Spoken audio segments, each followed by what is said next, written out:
clase. Y recordemos algo de lo que estábamos hablando ayer. ¿Se recuerdan qué es lo que estábamos conversando ayer en clases? ¿O qué fue lo que estudiamos el día de ayer? Terminamos, profe, de revisar la cuarta de mejora y comenzamos con el pago de las legítimas. Bien, ya. ¿Y qué fue lo último que dijimos sobre cuarta de mejora?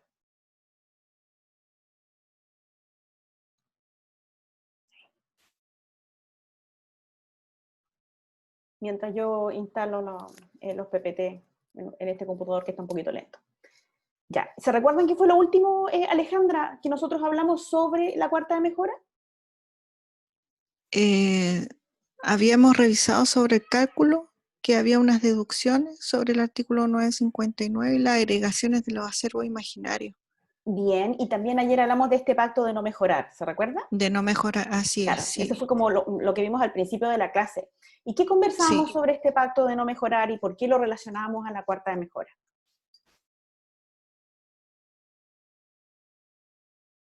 Si no lo recuerda usted, porque si se recuerda a todos sus compañeros. Mientras esperamos que se vayan conectando los demás. ¿No lo recuerdan? No, profe, yo no. Ya.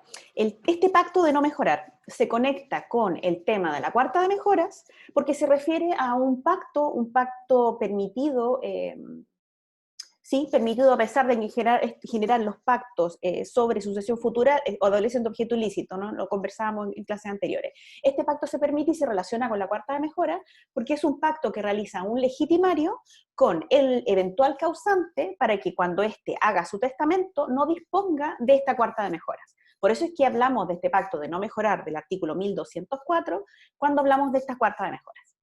Y esta cuarta de mejoras, recuerden que es el 25% de este acervo que deja el causante al momento de fallecer, que puede ser destinado a mejorar la cuota de algunos de los llamados mejoreros, que nosotros mencionábamos que podían ser descendientes, no necesariamente los hijos, los ascendientes o él o la cónyuge sobreviviente, y en su caso, él o la conviviente civil.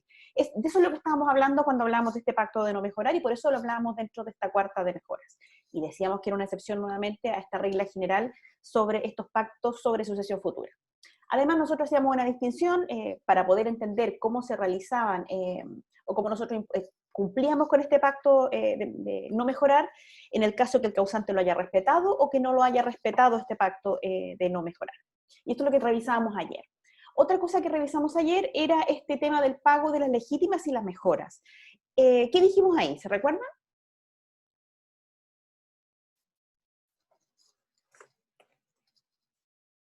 ¿O a qué nos referíamos cuando estábamos hablando de esto?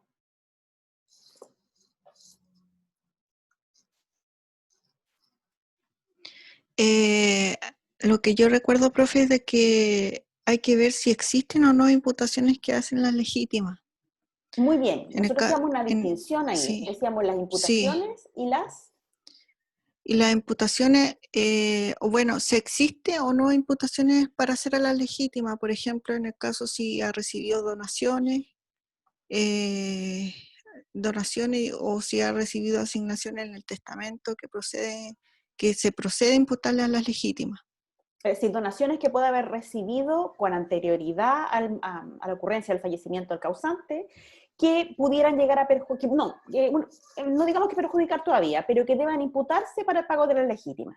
Y nosotros Sí. hacíamos una distinción, porque nosotros hablábamos de cómo nosotros configurábamos este acervo para hacer el pago de las legítimas y mejoras, y hablamos de la imputación, y dijimos que la imputación era aquello que nosotros cobrábamos a los legitimarios y que lo incorporábamos a el acervo para repartir, ¿no? Y que eran estas donaciones que se le pudieran haber realizado. Eso era imputación. Ahí se distinguían las donaciones revocables e irrevocables hechas Bien. por el causante.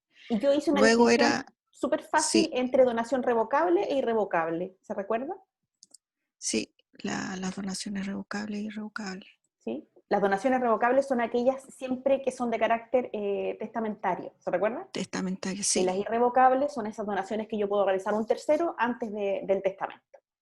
Y Sí. tienen finalmente, en cuanto a la definición es súper simple, son aquellas que pueden revocarse y aquellas que no pueden revocarse por lo menos por un acto de este mismo causante. Ya, y esto nosotros conversábamos ayer y hablábamos también, porque nosotros hablamos de este concepto, la imputación, y también hablábamos que estos bienes podían sumarse al acervo, ¿no? Los bienes que hayan sido donados. Entonces nosotros ahí dábamos un ejemplo, yo les mencionaba el caso de un hijo que hubiese recibido una donación de 20, y cómo esto después se sumaba al 100%, y hacíamos unas divisiones del patrimonio. Y después nosotros estudiamos, bueno, las cosas que no se imputaban al pago de las legítimas. Y nuevamente reitero la noción, por si no lo recuerdan, no lo han olvidado, o para reforzar la idea. ¿A qué me refiero yo cuando hablo de legítima? O de la legítima rigorosa, que hablábamos dentro de las primeras clases cuando estábamos estudiando la legítima.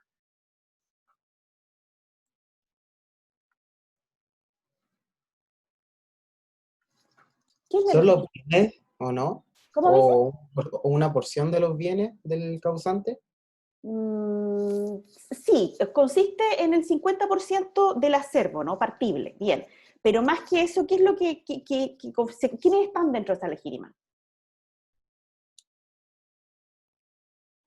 Profe, ¿eso no estaba relacionado con las asignaciones forzosas? ¿Ya? ¿Por qué? Yulisa. Eran las que se hacían sí o sí por ley, aunque no hubiera un testamento, si no mal recuerdo. Claro, cuando En este nosotros caso tenemos... serían los descendientes, profe, y cuando no hayan hijos, los padres del fallecido. Claro, en este caso yo determino la legítima por los hijos.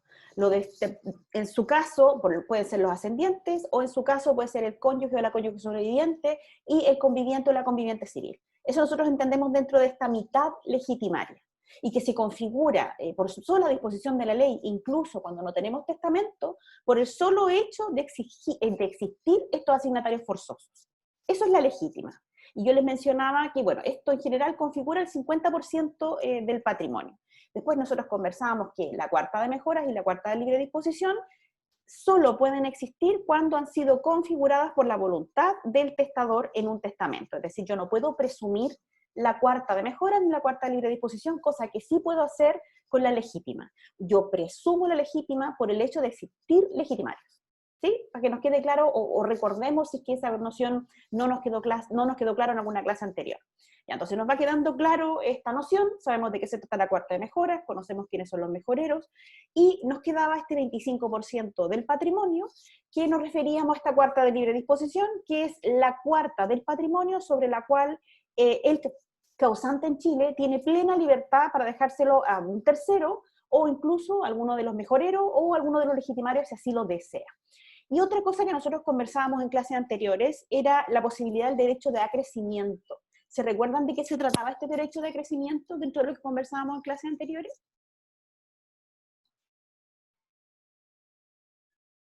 Profe, creo que se daba cuando alguno de los herederos no iba a recibir su parte, por así decirlo, ¿Ya? y los demás adquirían ese porcentaje. Ya, entonces nosotros digamos que pueden ocurrir muchas cosas, pero pensemos en un ejemplo más fácil. Que se haga testamento, y en el testamento el causante dispone de su mitad legitimaria, pero no dispone de la cuarta de mejoras y la cuarta de libre disposición. No establece cómo esta se va a dividir. En ese caso se produce este llamado derecho de acrecimiento. Quiere decir, en un principio nosotros entendíamos que la legítima estaba configurada por este 50%, pero como él no dispuso de la cuarta de mejoras ni de la cuarta de libre disposición, estas dos porciones de 25% acrecen a la legítima. Entonces, todo esto se convierte en otro concepto, y ya dejamos de hablar de la legítima rigorosa, cuando estamos hablando de toda esta extensión, y hablamos de la legítima efectiva, que era algo que habíamos estudiado en clases con anterioridad. Y en el caso que usted me dice, también se puede producir el acrecimiento en el caso que este heredero que falta, que es incapaz, que ha sido desheredado, no tiene herederos. Entonces en ese caso acrece esta cuota a la legítima de los demás o a los demás legitimarios. Pero si tiene herederos, porque recuerden que en ese caso opera otra cosa, que es la representación de estos herederos en el derecho que tenía este legitimario que falta. Para que recuerden ese concepto en particular, porque hablábamos cuán importante era este concepto del derecho de representación, que lo hemos visto casi desde el principio de las clases de sucesores. Ya, y continuando con la materia, nosotros ayer alcanzamos a ver algunas situaciones que se podían presentar cuando estábamos hablando de este pago de la legítima. Y bueno, ya alcanzamos a ver cuando la situación más simple, que es cuando las imputaciones calzan perfectamente con lo que corresponde al legitimario, que las imputaciones sean inferiores a lo que corresponde al legitimario, que las imputaciones excedan en lo que corresponde al legitimario, y alcanzamos a ver también estas imputaciones que exceden gravando la cuarta de mejoras y la de libre disposición. Y recuerdan esto, ¿qué ocurría en el caso de que las imputaciones excedan y lleguen a gravar la cuarta de mejoras y la de libre disposición? ¿Qué conversábamos al final de la clase de ayer?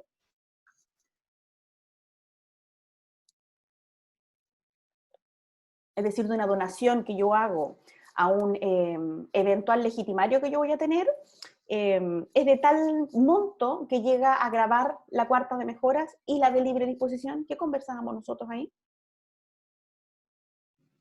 ¿Aló, profe? Dígame.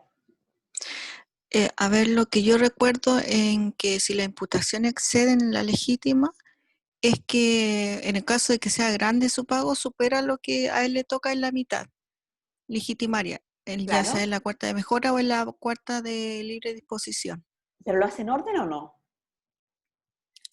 No. Lo hace en orden. Porque recuerda que es una y la otra. Ah, sí, la una y la otra, Sí, claro. sí, sí. Porque ahí se Primero voy a hacer respetan la los legítima, sí, la legítima, la cuarta de mejoras la cuarta de y mejora, y luego al final la libre disposición. la de libre disposición. Ya.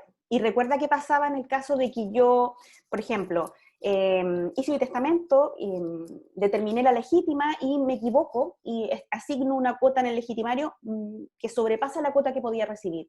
Digamos que por legítima podía recibir 20 y yo le dije 40. En ese caso, ¿qué es lo que hacíamos nosotros? En este 20 que me faltaba.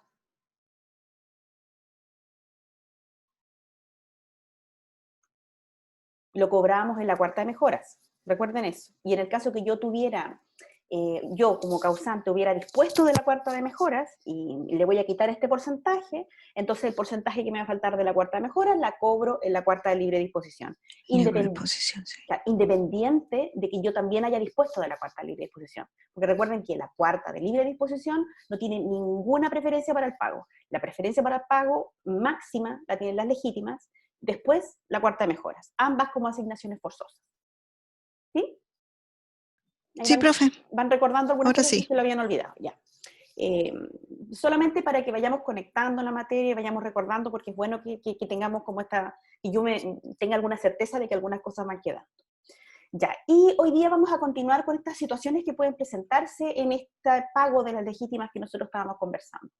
Otra situación ante la que nos podemos encontrar es que las imputaciones sean tan excesivas que no se puedan pagar por las legítimas y mejoras. Entonces, cuando las donaciones o legados, que es lo que hemos estado conversando hasta esta parte, superen a las legítimas, la cuarta de mejoras y la de libre disposición. En este caso se aplica lo regulado por el artículo 1206 del Código Civil, que nos dice lo siguiente. Y si le cupiera definitivamente una cantidad inferior al valor de las mismas especies y estuviera obligado a pagar el saldo, podrá a su arbitrio hacer este pago en dinero o restituir uno o más bienes de dichas especies y exigir la debida compensación pecuniaria, por lo que el valor actual de las especies que restituya excediere del saldo que debe.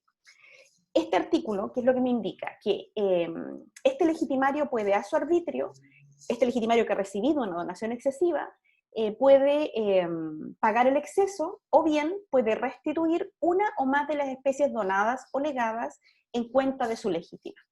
En esta restitución no se toma en cuenta el valor de las cosas donadas al momento de hacerse la restitución, sino al momento de hacerse la donación. Se justifica esta decisión de hacerse la restitución, sino al momento de hacerse la donación, porque corresponde este aumento experimentado en las cosas a este asignatario. En esta hipótesis de restitución de especies estaremos entonces en presencia de lo que se llama o lo que es la dación en pago, pero una dación en pago especial, ya que nos encontramos aquí que es de carácter legal y forzada, pues los otros asignatarios están obligados a aceptarlo. ¿A qué nos referimos con este caso? Nos referimos que al caso de que tengamos uno de los legitimarios, es decir, uno que se encuentran en esta legítima, pensemos que es un hijo.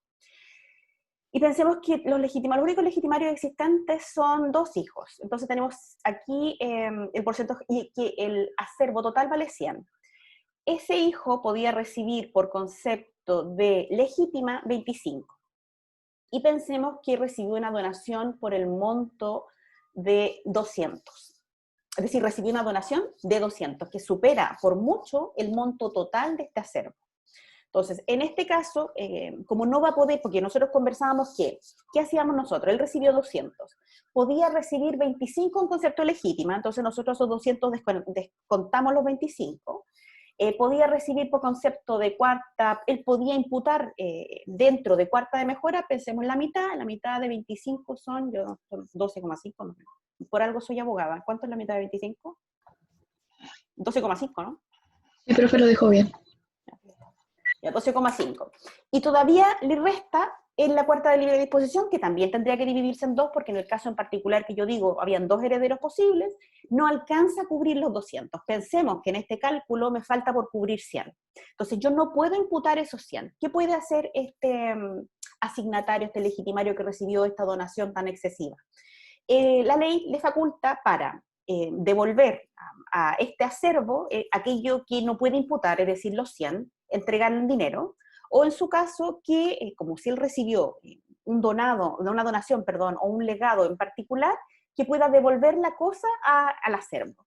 Y yo les decía que este acto en el cual yo devuelvo la cosa al patrimonio, porque es excesiva la donación que yo recibí, es lo que ustedes ya conocen o debieran conocer, una especie de dación en pago, pero es una dación en pago especial porque es una dación en pago establecida por la ley y es una dación en pago que es de carácter obligatorio, es decir, los demás asignatarios, los demás legitimarios están obligados a recibir este pago que determina este heredero.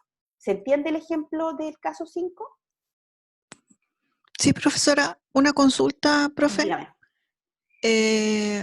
¿Con qué mecanismo se utiliza para restituir esta especie a través de la acción de reforma y testamento?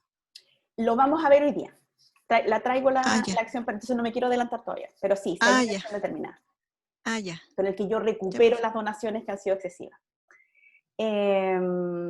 ¿Alguna otra consulta? ¿Les quedó claro este número 5? Sí, Sí, profe. profe. ¿Sí? Ya. Entonces, otro caso, otra situación que se podría presentar para el pago en este caso el pago de la legítima, es que nos encontremos ante una insolvencia para el pago. Puede ocurrir que no haya otra forma de completar las legítimas o las mejoras. Este es el caso en que no es posible, es que aquí dice la acción, se lo voy a tener que adelantar, la acción de inoficiosa donación, esa es la acción que hay que ocupar. No es posible ejercer esta acción de inoficiosa donación porque el donatario contra quien se dirige la acción es insolvente. ¿Ustedes saben lo que es la insolvencia? ¿Qué es la insolvencia? Como de forma general, ¿a qué nos referimos cuando hablamos de insolvencia?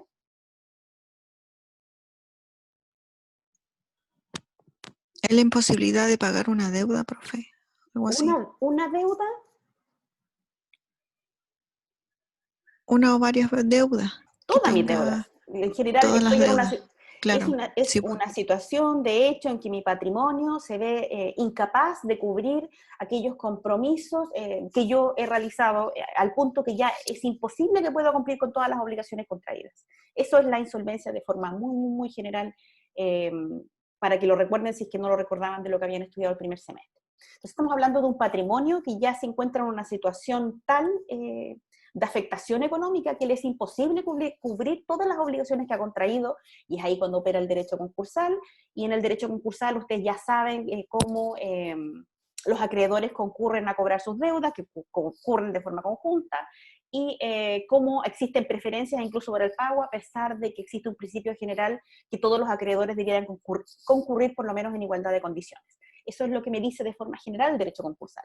¿Qué es lo importante que entiendan acá? Que en este caso estamos hablando de un legitimario que recibió una donación por parte del causante antes de su fallecimiento, y llegado la muerte de este causante y debiendo imputar y devolver un monto a este acervo, este heredero, este legitimario se encuentra en situación de insolvencia. ¿Sí?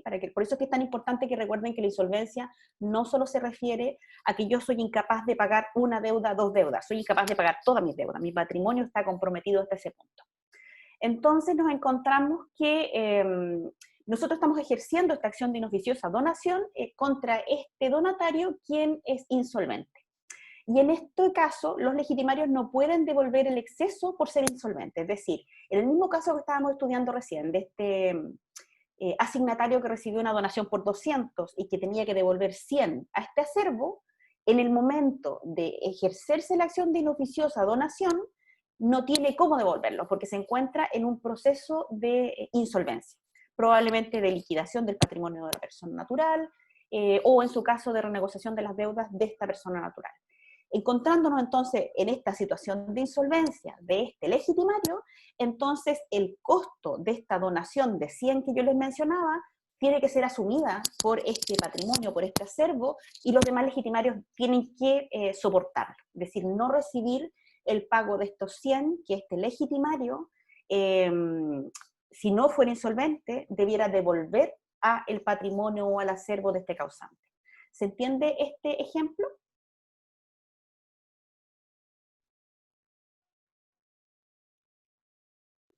Sí, profe. ¿Sí? Es decir, y es como una aplicación general de este principio concursal de la insolvencia. Como estamos hablando finalmente en el caso de esta acción de inoficiosa donación, de una imposibilidad de devolver este dinero al patrimonio porque el legitimario en el momento de abrirse este acervo, este patrimonio, no tiene cómo cubrirlo. Y no estamos hablando de un crédito que tenga ninguna preferencia en un procedimiento concursal. Entonces, como no puede pagarlo, a quien toca soportar esta pérdida de 100 es al resto de los demás legitimarios. Este es otro caso que se podría dar y el último caso que se da.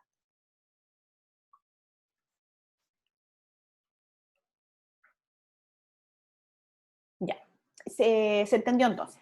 Y ahora vamos a estudiar esta acción de inoficiosa donación, que es la acción que nosotros ocupamos para recuperar las donaciones que haya realizado el causante en vida para beneficiar a algún legitimario, y que nosotros tenemos que calcular e imputar cuando nosotros estamos haciendo este cálculo para el pago de las legítimas. Esta acción de inoficiosa donación es la que tienen los legitimarios y los asignatarios de mejoras en contra de los donatarios cuando el causante ha hecho en vida donaciones irrevocables excesivas que menoscaban las legítimas rigorosas y la cuarta de mejoras, y que se traduce en la rescisión de esas donaciones, es decir, que se terminen estas donaciones. Es decir, que esta acción procede cuando el causante ha hecho en vida donaciones irrevocables excesivas que menoscaban estas legítimas y mejoras, y por este motivo el derecho comparado se le conoce como acción de reducción de donaciones. Para que proceda esta acción es necesario que previamente se haya formado el segundo acervo imaginario y que las donaciones en beneficio de terceros sean tan excesivas que lleguen a lesionar las legítimas y mejoras. Quienes pueden intentar esta acción son tanto los legitimarios como los beneficiarios de la cuarta de mejoras, y en contra de los donatarios para que restituyan este exceso donado a fin de completar el pago de las asignaciones forzosas. Por lo tanto, no son titulares de esta acción los acreedores del difunto ni los acreedores de legítimas o mejoras. Y aquí yo les estoy preguntando, estoy mencionándoles que son titulares de esta acción los legitimarios, como también los que probablemente puedan ser beneficiados de cuarta de mejoras. ¿Se recuerdan cuál es la distinción entre unos y otros? Entre quiénes son los legitimarios y quiénes son los mejoreros.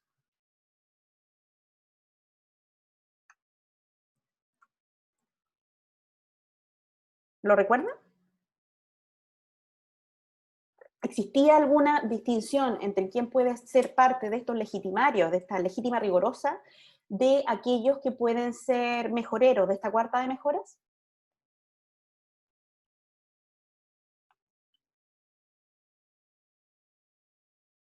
Existe esa distinción, por si no lo recuerdan.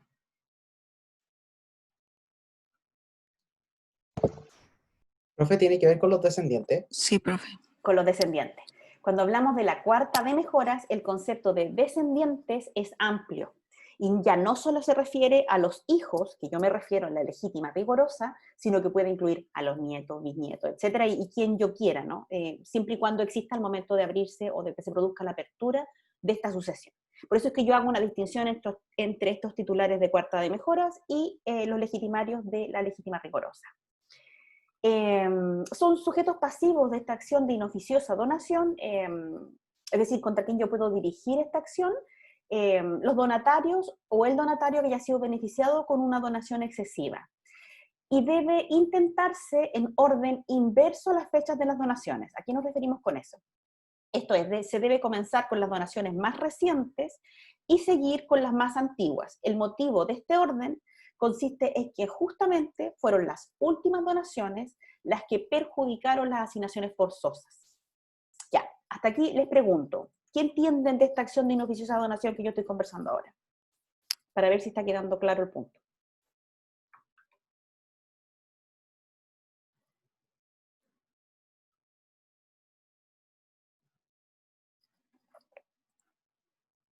¿A qué me refiero cuando hablo de esta acción de inoficiosa donación? Profe, es bueno que yo siempre lo... El exceso donado que debe ser restituido en términos generales. Es la acción, ¿no? Es la acción Claro, con es la que una cuentan. acción, sí, La que la se tiene acción, es cuando el causante hizo donaciones que eran irrevocables, pero de manera excesiva. Excesiva. Entonces yo tengo esta acción para poder devolver estos bienes al patrimonio, a este acervo, para que se pueda repartir y para que no sean perjudicados estos asignatarios de carácter forzoso, para que no sea perjudicado esta legítima, ¿no? Que nosotros conversábamos en clases anteriores porque es importante que se proteja o cuál es la institución que se protege ahí. Ya. Entonces algo nos está quedando claro de esta noción. Y la última idea que yo les mencionaba es que, bueno, yo cuando realizo o inicio esta acción de inoficiosa donación, lo hago atacando las donaciones desde las más recientes a las más antiguas, es decir, intento la acción de inoficiosa donación, primero contra la última donación que haya hecho el causante.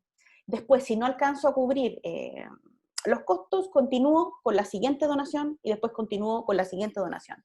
Viéndolo como un ejemplo, pensemos que si un causante hizo donaciones excesivas a extraños en el año 2000, 2005 y 2010, primero yo intento la acción contra el donatario del año 2010. Si yo no alcanzo a pagar las legítimas y mejoras, que son estas asignaciones forzosas, entonces yo continúo con la donación del 2005, y si nuevamente, habiendo realizado esta acción de inoficiosa donación, no alcanzo a cubrir los montos de la legítima y no alcanzo a cubrir las cuartas de mejoras, entonces en ese caso continúo con la donación del año 2000. Y esto en virtud de lo regulado por el artículo 1187 del Código Civil. Entonces yo voy desde la última donación en tiempo a la más antigua. Y esto se explica nuevamente por qué las últimas donaciones, que son las más cercanas al hecho del fallecimiento del causante, son las que probablemente más pudieran perjudicar a esta meta legitimaria. Y esta acción de inoficiosa donación procede solo cuando, teniendo este acervo, no puedo pagar las legítimas y no puedo pagar la cuarta de mejora, es decir, me falta para pagarlo. Entonces, en ese caso, ataco y inicio con la acción de inoficiosa donación las últimas donaciones que haya realizado el causante antes de su fallecimiento, en cuanto el derecho considera que podría ser alguna forma en que el causante buscó burlar estas asignaciones forzosas, o buscó burlar esta obligación que tiene de cubrir las legítimas. ¿Se entiende el ejemplo o la institución de lo que estamos hablando? Sí, profesor, entendió. ¿Sí? Ya. sí, profe. Y un punto importante también aquí, en esta acción de inoficiosa donación, es que la insolvencia de un donatario, es decir, de aquel que recibió una donación, de estas donaciones cuantiosas, siendo un tercero que llega a afectar a estas legítimas, esta insolvencia de este donatario no grava a los demás donatarios, ¿sí? Para que sepan que, por ejemplo, puede ocurrir que yo intento la acción de inoficiosa donación contra la donación del año 2010 y ese donatario actualmente se encuentra en estado de insolvencia. Yo puedo intentar la acción de inoficiosa donación contra el del año 2005. ¿Sí? No se afecta por la insolvencia de este donatario del año 2010, que yo pueda ejercer esta acción contra otro donatario que quede hasta más atrás. Y el objeto de esta acción de inoficiosa donación es dejar sin efecto las donaciones hasta completar el pago de las legítimas y las mejoras, entendiendo las legítimas y las mejoras como asignaciones de carácter forzoso.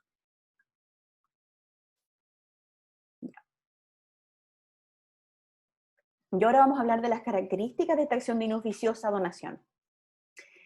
esta acción de inoficiosa donación es de carácter personal, es decir, solo puede intentarse en contra de las personas obligadas, pero no contra los terceros que pudieran haber adquirido los bienes. Es decir, yo puedo intentar esta acción de inoficiosa donación contra el donatario, que es este tercero que recibió una donación excesiva por parte del causante, pero yo no podría intentar la acción de inoficiosa donación contra un tercero que ya ha adquirido este bien de este donatario.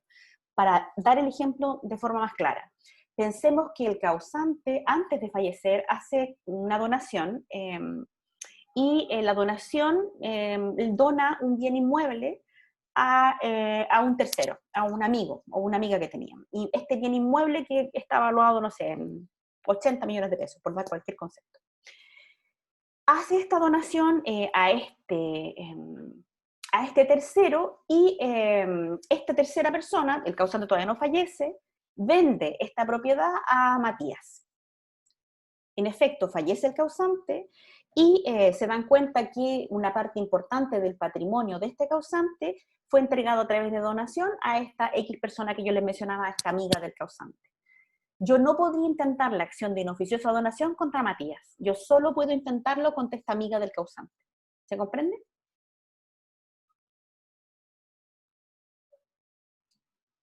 Profe, ¿lo puede volver a explicar? Ya, me refiero, aquí estamos hablando del punto que esta acción de inoficiosa donación es de carácter personal. ¿A qué me refiero yo con esto? Es decir, yo solo puedo perseguir esta acción de inoficiosa donación contra el donatario que recibió esta donación excesiva por parte del causante, ¿sí? No contra un tercero que pudiera haber comprado ese bien después de que se haya hecho la donación. Entonces, yo ponía como ejemplo el caso de un causante que dona un bien inmueble a Juana. Dona este bien inmueble a Juana y ella, antes que fallezca el causante, se lo vende a usted. ¿Sí? Fallece el causante y una vez que estamos haciendo todo este cálculo para poder determinar el pago de las legítimas, se dan cuenta que no se pueden pagar las legítimas, es decir, el 50 y la cuarta de mejoras, porque el bien más importante que tenía este causante era este bien inmueble, esta casa. Y se dan cuenta que ese bien inmueble se le donó a Juana. La acción de inoficiosa donación, yo solo puedo intentarla contra Juana, no podría intentarla contra usted, porque es una acción de carácter personal. ¿Se entiende ahí? Sí, profe, gracias. Ya, y esto, el fundamento de esto tiene que ver con un principio general del derecho, en cuanto se presume que usted, que le está comprando el bien a Juana, está actuando de buena fe. Y por tanto yo no podría atacar esta compraventa porque usted no tenía cómo saber que este bien que Juana le vendió a usted podía eventualmente ser atacado por esta acción de inoficiosa donación. Y en ese caso, si eso llegara a ocurrir, que usted tuviera el bien y usted fuera un tercero que no tiene nada que ver con la donación, entonces es algo que debieran llegar a soportar estos herederos. Y otra característica es que es una acción de carácter patrimonial, y cuando nosotros decimos que es una acción de carácter patrimonial, debemos decir además que es renunciable, transferible y transmisible y prescribe. La ley nos señala un plazo de prescripción, por lo cual pueden darse distintas posibilidades. Podemos aplicar la regla general del artículo 2515 del Código Civil para las acciones ordinarias, que sería una prescripción de 5 años, o como el caso que regula el artículo 1425, califica esta acción como una acción rescisoria, aplicaría el artículo 1691 y el plazo sería de 4 años. ¿Se entienden estas características en general?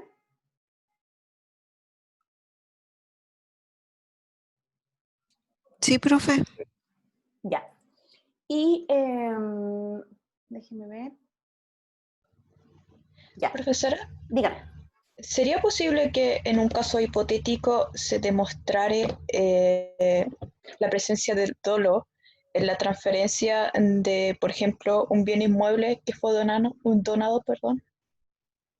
Que yo, en este caso, como cuando yo le doné el bien inmueble a Juana, y que Juana, a fin de burlar la acción de inoficiosa donación, se la vendió a Matías. Exacto. Es muy complejo, porque en derecho es muy complejo probar el dolo. Yo creo que algo a ustedes que les han pasado, lamentablemente, Sí. sería muy difícil de comprobar. Ya. Lo voy a pensar, pero por lo menos por lo que yo conozco hasta ahora, no sería posible de atacar, no podría yo atacar a Matías, porque el derecho presume que él actúa de buena fe, que no sabe que en la compra de este bien lo que está haciendo realmente es burlar la voluntad, porque después yo tendría que tratar de comprobar que, no sé, que Matías en algún momento le va a entregar ese bien a Juana. Porque si no, es un tercero adquirente, y como tercero adquirente rara vez, recuerden incluso cuando nosotros hablamos de prescripción, o cuando se habla de la posesión útil, rara vez estos vicios se traspasan al adquirente. Igual lo voy a pensar, pero yo creo que es muy difícil de comprobar. Sí, igual estaba pensando lo mismo, que a pesar de ser una presunción de legal, sería, admite prueba al contrario, pero sería difícil probarlo. Pero sería muy difícil probarlo, y recuerden que en general, cuando en derecho se habla que la prueba del dolo es la prueba maldita, yo creo que eso se lo han pasado. No es la primera vez que escucho ese Sí, concepto. a mí me lo pasaban siempre en mi facultad, la prueba maldita es la prueba del dolo. Por lo mismo, lo que nosotros siempre tenemos que tratar de probar es culpa, no dolo, porque dolo es muy difícil de probar. Muy difícil, es muy difícil de probarse a las distintas hipótesis del dolo. Esta intención positiva de causar perjuicio en el patrimonio de una persona, es muy difícil de probar. Entonces, en vez, yo para no dificultarme tanto la prueba, tengo que probar culpa. Es mucho más probable que yo pueda probar culpa que pueda probar dolo. Ya, profe, gracias. Ya. Y sigo con lo que estaba comentando.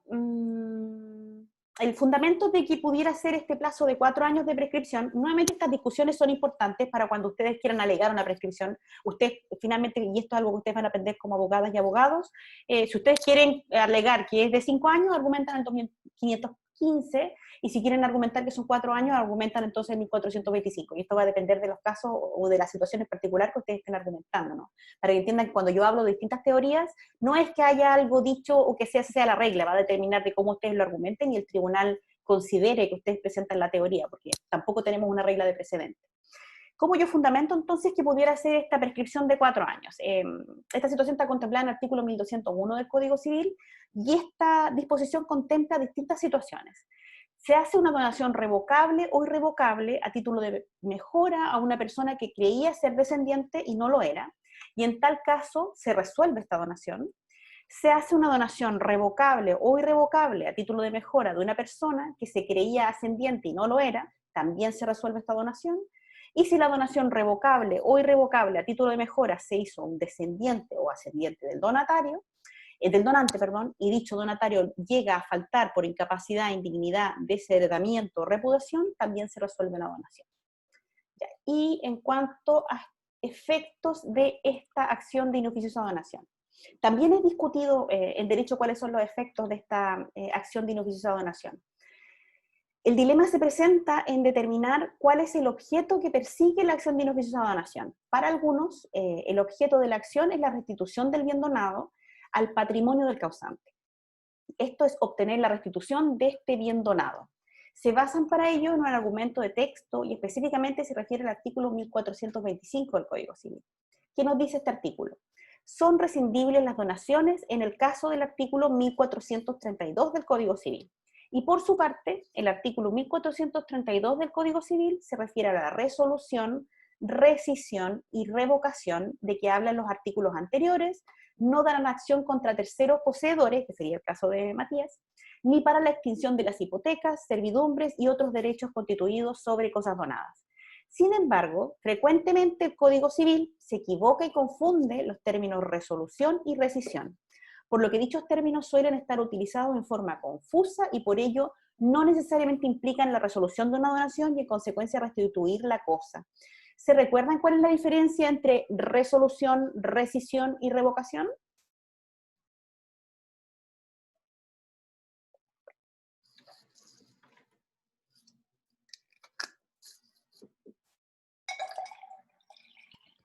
O sea, yo por lo menos no. ¿No lo recuerdan? Es algo que podrían haber estudiado en primero y es algo que es importante que lo revisen si es que no lo recuerdan. Son las distinciones que yo hago en cuanto a los efectos de la nulidad. La resolución sería efecto nulidad absoluta, la rescisión nulidad relativa, y en la revocación de un acto en particular es cuando hablamos de la revocación. Andrés Bello, en el Código Civil, bueno, es un muy buen Código Civil en general, comete algunos errores, y uno de los errores que comete es que confunde. Muchas veces, a veces se quiere referir a que el efecto es la nulidad relativa y dice resolución, o quiere decir que el efecto es la nulidad absoluta y dice rescisión. O habla de revocación de un acto, cuando en realidad lo que quería hablar era de la nulidad de ese acto en particular por nulidad absoluta. Entonces, muchas veces estos artículos, como el que estamos estudiando ahora y como el efecto de esta acción de beneficiosa donación, nosotros no sabemos si necesariamente se refiere a que esta donación se resuelva y que necesariamente yo deba restituir la cosa. ¿Se entiende? Por lo que tienen que recordar, sí, les recomiendo, es súper fácil, sobre todo ahora con el acceso que tienen a internet, que revisen la distinción entre rescisión, resolución y revocación. Porque aparte es algo que van a seguir viendo en general en su carrera. Ya, profe, gracias. La otra parte de la doctrina, en esta discusión que yo les hablaba de los efectos o del objeto de la acción de inoficiosa donación, que es mayoritaria, considera que el objeto de la acción es la restitución del exceso en valor. Recuerden que la primera teoría creía que el objeto de la acción de inoficiosa donación es que yo devuelva aquella cosa que yo he recibido en donación. Y la otra teoría, la mayoritaria, me dice que el objeto de la acción es la restitución del exceso. Es decir, yo recibí una donación excesiva por el monto de 100, y digamos que yo soy un legitimario, y yo eventualmente podía recibir hasta el monto de 50. Entonces, en este caso, que es lo que me dice la mayoría de la doctrina, es que yo debo restituir este 50 al acervo. Es decir, no estoy obligado a necesariamente devolver el bien que yo he recibido por concepto de donación o que recibí por concepto de legado, sino que puedo devolver este monto o restituir este monto que recibí en exceso. Entonces considera que el objeto de esta acción es esta restitución de lo excesivamente donado. En otras palabras, que se restituye el exceso en valor y ratifica esta posición lo expuesto en el artículo 1187 del Código Civil, donde se indica que la restitución de lo excesivamente donado, y continúa en su inciso segundo, y la insolvencia de un donatario no gravará a los otros, es decir, no contar con los medios para pagar lo debido a los demás legitimarios. Ahí se entienden las dos teorías de cuál sería el objeto de esta acción de inoficiosa donación.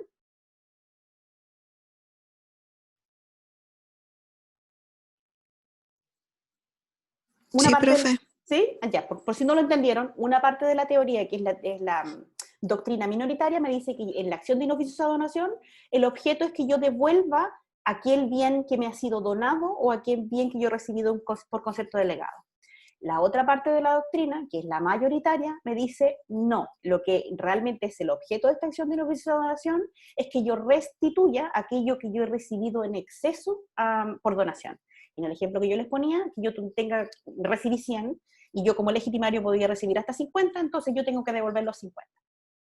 Y ahí se dan unas discusiones donde se argumentan con distintos artículos del Código Civil que dan algún sustento a la discusión.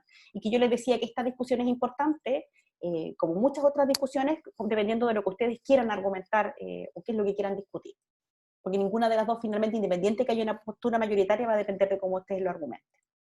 Ya, y vamos a empezar a ver, porque no creo que alcancemos a verlo todo, el desheredamiento. Nosotros hemos mencionado la posibilidad de este desheredamiento. Se encuentra regulado en el artículo 1207 del Código Civil. Y este artículo me dice lo siguiente. El desheredamiento es una disposición testamentaria en que se ordena que un legitimario sea privado de todo o parte de su legítima. Para yo poder desheredar a un legitimario, deben cumplirse los siguientes requisitos. Debe hacerse por testamento, necesariamente. Debe existir causal legal, y esto está dispuesto en el artículo 1208 del Código Civil.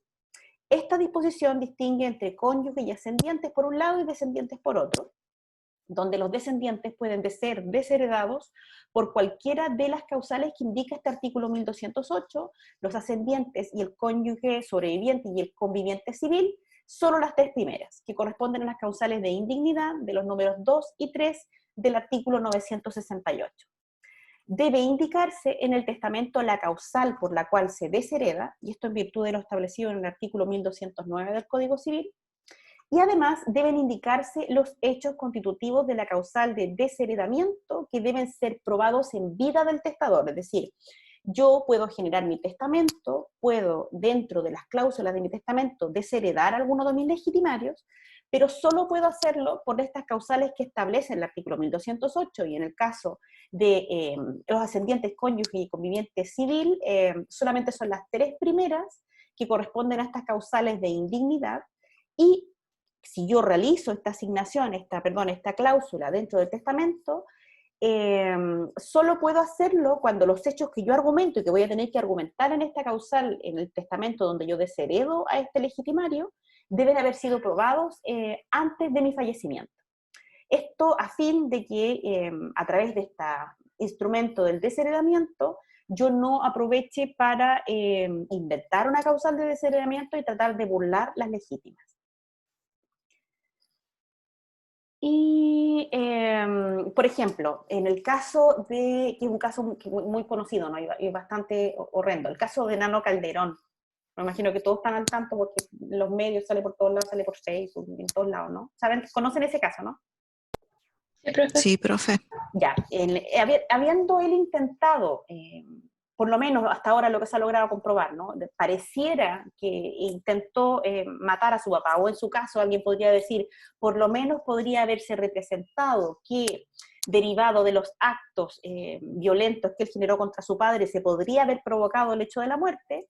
Eso podría ser una causal suficiente en cuanto atentó contra la vida de su padre, de este ascendiente directo, que él decidiera, por el acto del testamento, en una de sus cláusulas, establecer que lo deshereda, y que lo deshereda porque atentó contra su vida, según los hechos públicos, que tuvieron una cobertura mediática tanto, y eventualmente él podría incluso esperar a la resolución de este procedimiento que se está llevando en contra de Nano Calderón, para poder determinar o acompañar sentencia de la justicia chilena que diga que en efecto los actos delictivos que cometió este sujeto, en efecto lo que buscaban era atentar contra la vida de su padre.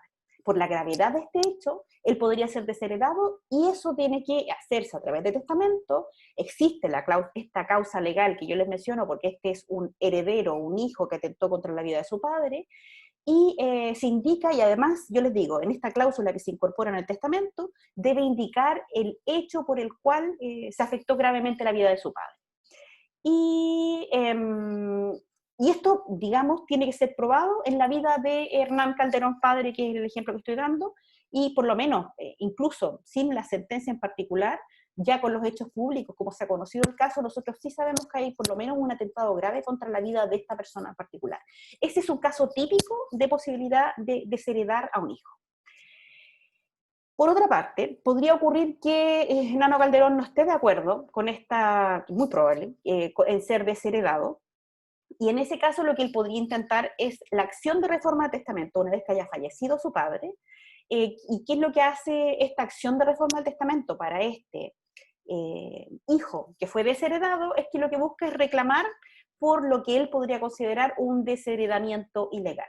Y esto prescribe los plazos que indica el artículo 1209. Es decir, incluso en el caso que un testador establezca una cláusula donde deshereda a uno de sus legitimarios, indique los hechos, indique que estos fueron probados en su vida, sí, durante su vida, una vez que está fallecido y una vez que yo hago la apertura de la sucesión y la apertura del testamento, en este caso en particular, este heredero que ha sido desheredado todavía tiene la acción de reforma de testamento. No sé, en el caso en particular que yo estoy hablando de Nano Calderón, si podría tener algún argumento para poder discutir sobre la posibilidad de ser desheredado. Yo creo que es muy difícil, porque el caso en particular que yo les menciono calza perfecto en las posibilidades o de aquellos herederos o hijos que pueden ser desheredados. Ya. Y esto en general, ¿entienden esto que llevamos hasta acá o lo que hemos revisado hasta acá? Sí, profe. Sí, profe. Ya. Y ya, lo importante cuando yo le digo que los hechos deben probarse durante la vida del causante, también es importante que estos hechos sean probados en juicio.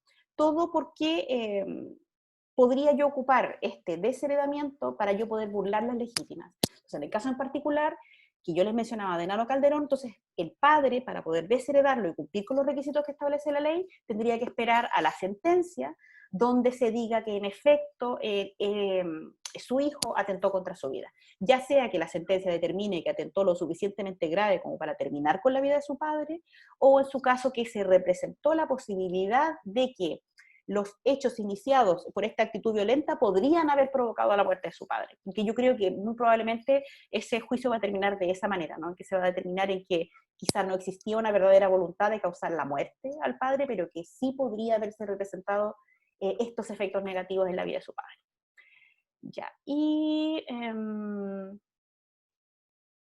lo vimos en el tema de la reforma del testamento.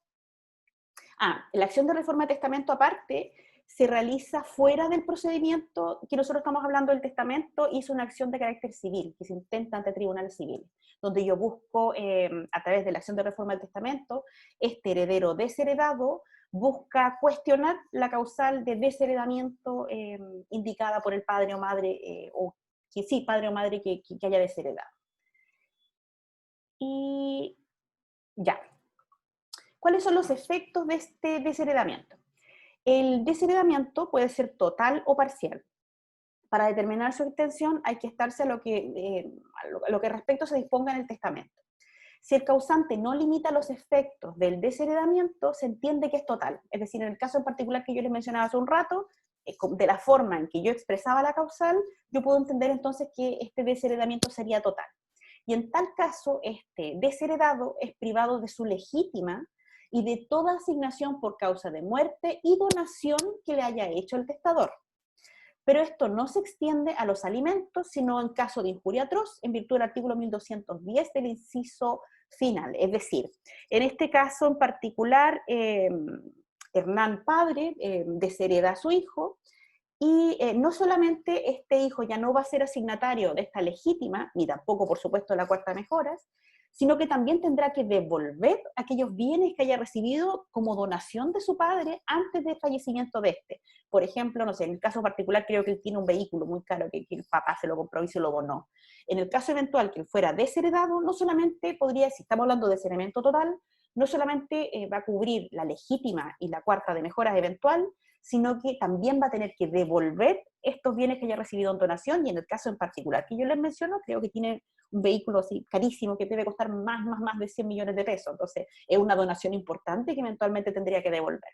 La única excepción de este desheredamiento total y de aquellos bienes donados que yo tengo que devolver sería el tema de los alimentos, pero no en el caso que estuviéramos ante una injuria atroz, y esto en virtud de lo que establece el artículo 1210, inciso final. Luego, la regla general es que el desheredamiento sea total, ya que para que sea parcial debe establecerse expresamente por el testador. Es decir, si el testador establece una cláusula donde deshereda a uno de sus herederos, en general lo va a hacer de forma amplia y sin establecer bienes en particular. Por tanto, la regla general es que cuando yo desheredo en la totalidad. Sin embargo, yo puedo desheredar de forma parcial, pero si lo hago de forma parcial, en la cláusula tengo que establecer los contenidos de dónde yo estoy desheredando y qué es lo que no entraría dentro de este desheredamiento parcial. Entonces, en esto rige la voluntad del testador en cuanto podría limitar los efectos de este desheredamiento, es decir, considerar que no fuera total y que fuera parcial, y si no los limita, el desheredamiento se traduce en las siguientes consecuencias. El desheredado queda privado de su legítima, rigorosa y efectiva, queda privado de toda otra asignación por causa de muerte, queda privado de las donaciones que le haya hecho el testador, no se extienda a los alimentos, que es lo que conversábamos un rato, salvo los casos de injuria atroz, y los casos de injuria atroz son los casos de indignidad para suceder.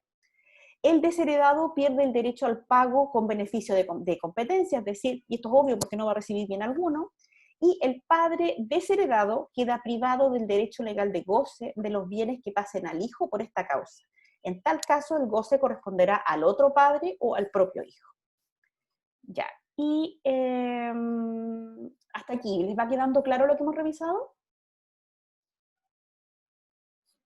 Sí, profe. Ya, Sí, entonces, profe. ya, voy a dejarlo aquí. Mañana vamos a revisar qué pasa con las asignaciones que correspondían a este desheredado. Y continuamos. Recuerden que mañana tenemos clase, en principio, ¿no? Ustedes me dicen cualquier cosa porque ahí en realidad estamos recuperando clase. Así que nos vemos mañana y espero que les haya quedado claro la materia de hoy día. Igual vamos mañana nuevamente a recordar la materia.